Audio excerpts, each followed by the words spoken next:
നഗരങ്ങൾ, ഗ്രാമവീഥികൾ ആരോഗ്യകരമായ അവസ്ഥയിലേക്ക് തിരിച്ചു വന്നാൽ നമുക്ക് ആരോഗ്യകരമായ നഗരങ്ങളും വീടുകളും ആളുകളും ഉണ്ടാകും. ആരോഗ്യമുള്ള ജനങ്ങൾ ഉണ്ടാകുന്ന നാട്ടിലെ ആരോഗ്യം. അതുപോലെ തന്നെയാണ് നമ്മുടെ നാട്ടിലെ ഗവൺമെന്റുകൾ ഇവിടെ ഉത്ബോധനം നടത്തുന്നത്.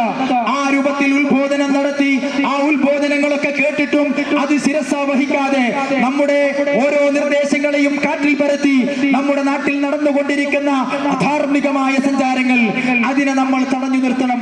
ജനങ്ങളിൽ ബോധവൽക്കരണം നൽകണം. നാം ഉപയോഗിക്കുന്ന വെള്ളം ടാപ്പുകളിലൂടെയാണ് നമ്മൾ ഉപയോഗിക്കുന്നത്.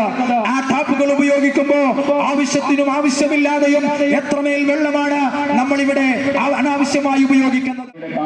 ഓർമ്മപ്പെടുത്തിയതുപോലെ വീട്ടിന്റെ അകത്തളത്തിലെ മാലിന്യങ്ങൾ ഓരോരുത്തരും തങ്ങളുടെ വീട്ടിന്റെ പറമ്പത്ത് തന്നെ അതിനെ സംസ്കരിച്ചാൽ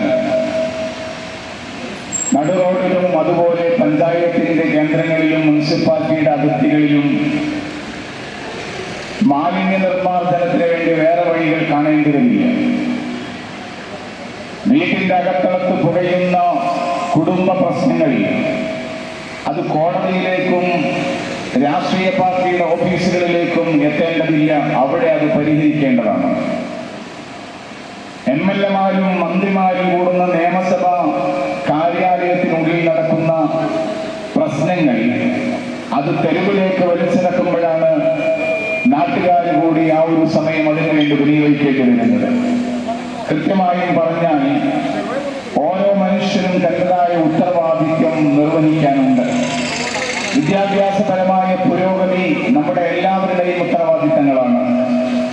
സാമൂഹികമായ ഉന്നമനം ഈ ലോകത്ത് ജീവിക്കുന്ന മനുഷ്യരായ നമ്മുടെ എല്ലാവരുടെയും കടമയും കർത്തവ്യങ്ങളുമാണ്. അങ്ങനെ വരുമ്പോൾ ഉത്തരവാദിത്വത്തിൽ നിന്ന് മാറി നിൽക്കാൻ ഒരു കുഞ്ഞു കുട്ടിക്ക് പോലും കഴിയില്ല എന്നത് ഉറപ്പാണ്.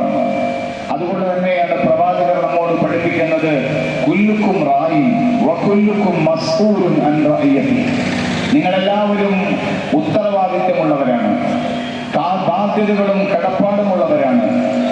നിങ്ങളുടെ ഉത്തരവാദിത്വത്തെക്കുറിച്ച് നാളെ നിങ്ങളോട് ചോദ്യം ചെയ്യപ്പെടും എന്ന് ആ ഒരു വാഗ്ദാനം പ്രവാചകർ പറയുന്നത് ഏതെങ്കിലും മതവിശ്വാസികളെ ചേർത്ത് വെച്ച് മാത്രമല്ല, എല്ലാ മനുഷ്യരോടും കൂടിയാണ്.